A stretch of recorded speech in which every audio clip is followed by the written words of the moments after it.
Yes, good morning. Ano po ba ang messages ni God today sa atin from Mass? Okay, number one, we have the freedom to live a good or a bad life or bad life. So pinapabayaan po tayo ng Diyos na mabuhay tayo with freedom. You have the freedom to choose whether mabuhay ba tayo sa kabutihan or mabuhay tayo na gumagawa ng mga masasamang bagay. Kasi yun rin naman ang magiging basement or yun naman ang magiging basis sa final judgment natin kapag nawala na tayo sa mundo. Kaya talagang meron lang talaga tayo freedom to live a good or a bad life. And number two, Jesus came to save us, not to condemn us. So dumating po ang Lord para po i-save tayo sa mga kasalanan po natin at never niya tayo i-condemn sa mga buhay-buhay po natin. Pero syempre, may consequences rin po talaga kung ano yung mga decisions natin everyday at kung paano natin o kung paano po tayo mabuhay sa mundo po ito. Which leads us to number three, our choice not to obey the Lord will be the cause of us not being saved. So like sa number one nga po, dahil may freedom tayo to live a good or a bad life, yung choices na yon ang magiging cause talaga kung masasave ba tayo ng Diyos o hindi.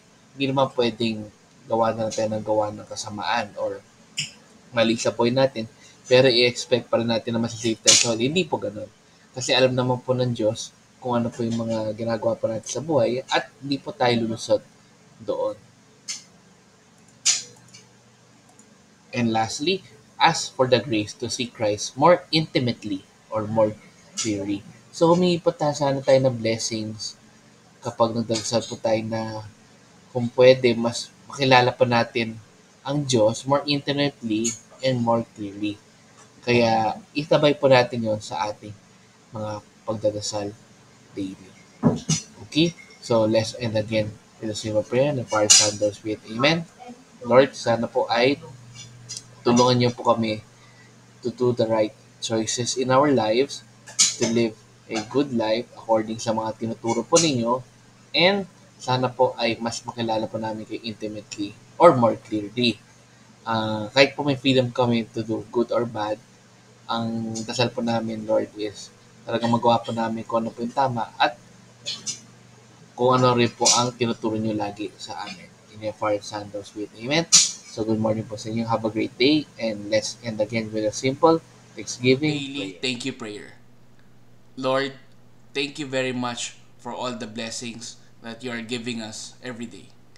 Thank you for our food, safety, security, guidance, and all your blessings. Please avoid us getting sick from all illnesses and forgive us for all our sins. Lord, I pray that all our hopes and dreams will come true in your own time. Again, Lord, thank you for all the blessings that you have given us. Amen.